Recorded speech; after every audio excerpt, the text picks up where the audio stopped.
Welcome, everybody. Last night's vice presidential debate between JD Vance and Tim Walz was, in a sense, the most normal debate we've had in a long time. And at the same time, a reminder of why JD Vance should not be allowed to get within a heartbeat of the presidency, and a reminder of Trump himself having no business being anywhere near the Oval Office as a threat to democracy and must be denied 4 more years in the White House. Tim Walz emphasized this sort of pragmatic, solutions-oriented perspective that he has espoused as governor.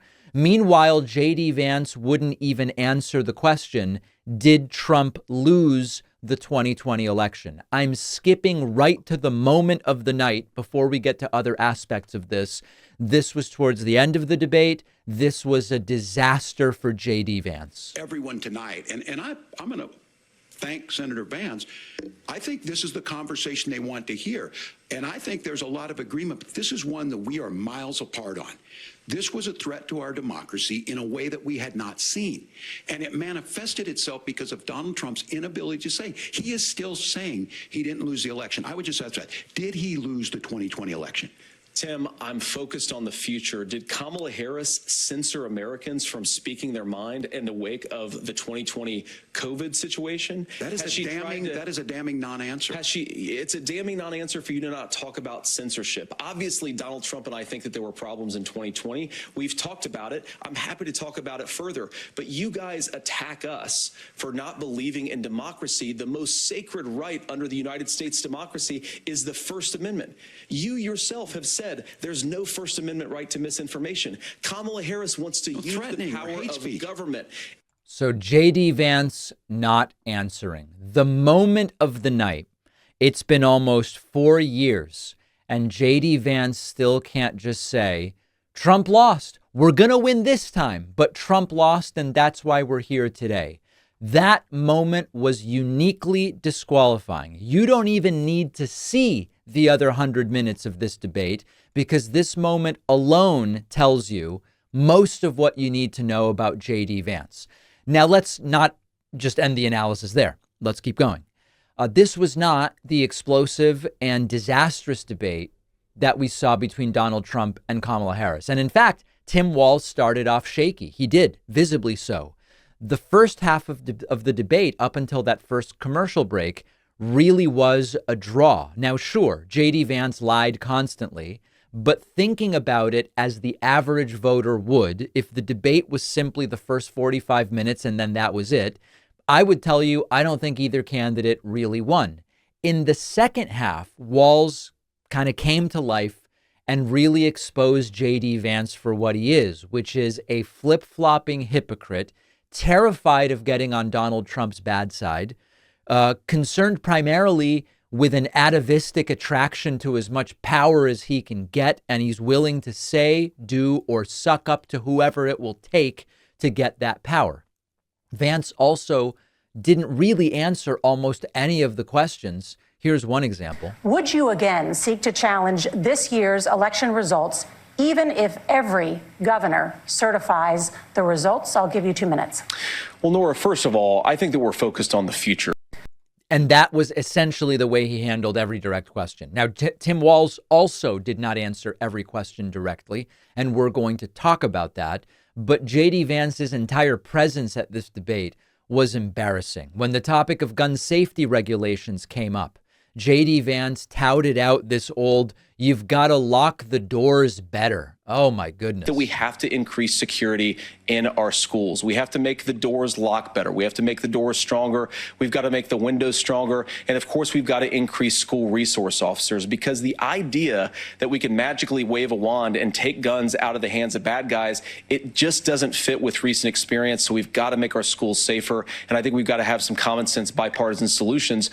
It's weird when he brings up windows. I looked and I wasn't able to find any school shooting incident where the strength of the windows was a factor. Now, I guess maybe you would argue if you harden the doors, the shooters will try to come in through the window, or it just doesn't make any sense. And this set up what I believe was Tim Walz's second best moment of the night, which was when Tim Walz said, listen, you can talk about all this other stuff, But sometimes it's just the guns, JD. Governor, you previously opposed an assault weapons ban, but only later in your political career did you change your position. Why? Yeah, I sat in that office with those Sandy Hook parents. I've become friends with school shooters. I've seen it. Look, the NRA, I was an NRA guy for a long time. They used to teach gun safety.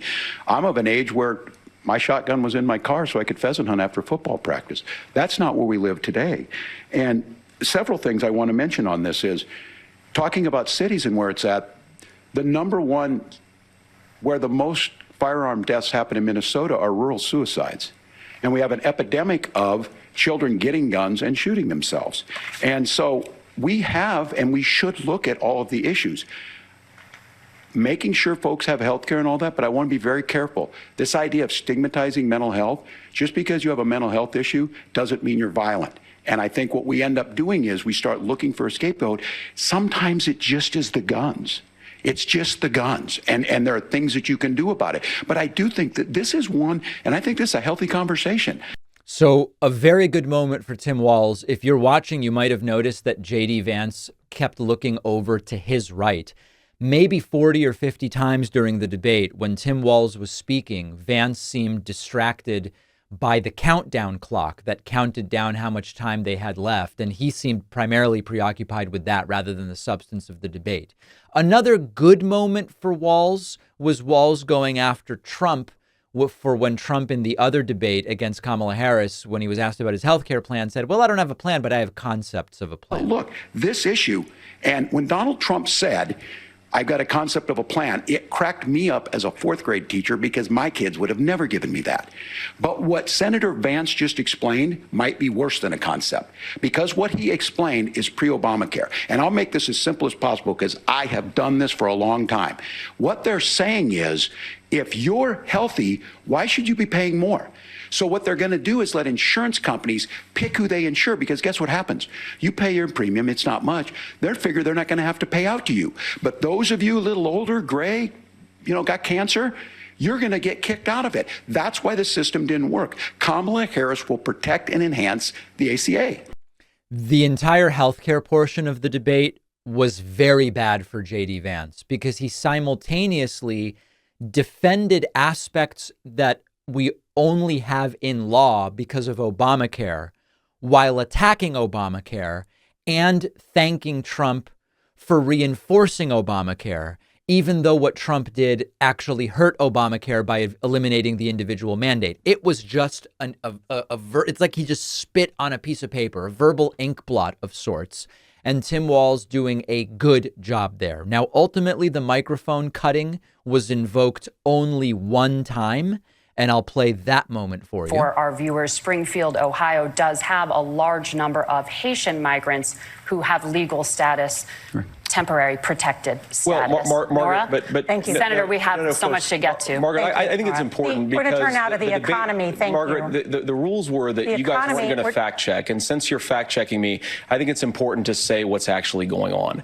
So there's an application called the CBP One app, where you can go on as an illegal migrant, apply for asylum or apply for parole, and be granted legal status at the wave of a Kamala Harris open border wand. That is not a person coming in, applying for a green card and waiting for 10 years. That is the facilitation of illegal immigration, Margaret, by our own leadership. Thank you, Senator, for describing the legal process. We have so much to get to, Senator. Those laws have been on the books since 1990. Thank you, gentlemen. The CBP One app has not been on the books since 1990. It's something that Kamala Harris created, Margaret. Gentlemen, the audience can't hear you because your mics are cut. We have so much we want to get to. All right, so invoking the mic cutting only once, and then finally I did want to play Tim Walz's closing statement. I thought it was quite good. Well, thank you, Senator Vance. Thank you to CBS News. And most importantly, thank you to all of you. If you're still up and the folks who miss Dancing with Our Stars, I appreciate it. But look, the support of the democracy matters. It matters that you're here. And I'm as surprised as anybody of this coalition that Kamala Harris has built, from Bernie Sanders to Dick Cheney to Taylor Swift, and a whole bunch of folks in between there. And they don't all agree on everything, but they are truly optimistic people. They believe in a positive future of this country, and one where our politics can be better than it is.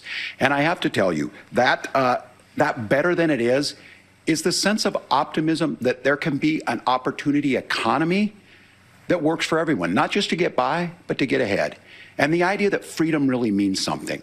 Not the freedom of government to be in your bedroom or exam room, but the freedom for you to make choices about yourself.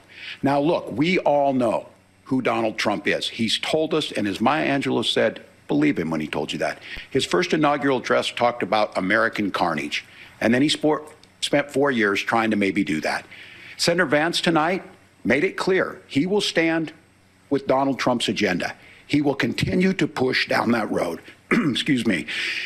Kamala Harris gives us a different option. Now, I'll have to tell you, I'm going to be careful about the quotes, but there's one that Senator Vance said that does resonate with me. He said, Donald Trump makes the people I care about afraid. A lot of America feels that way. We don't need to be afraid. Franklin Roosevelt was right. All we have to fear is fear itself. Kamala Harris is bringing us a new way forward. She's bringing us a politics of joy. She's bringing real solutions for the middle class, and she's centering you at the heart of that. All the while asking everyone, join this movement, make your voices heard.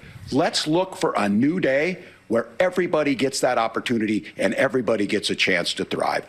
All right. So the post-game analysis from some in the corporate media was JD Vance won this debate because he was smoother and he performed better. And this is a version of, despite lying shamelessly, he did it confidently and in an articulate way. That's not really the smart take that you think it is in corporate media. And the American people didn't fall for it, as you're going to see in a second when we look at the reactions to this debate from voters.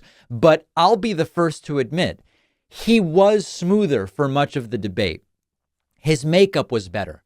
His eyeliner was much better than Tim Walz's. His mascara was on point. The blush, the eyeshadow. Yes, there was a way in which the optics for JD Vance were better.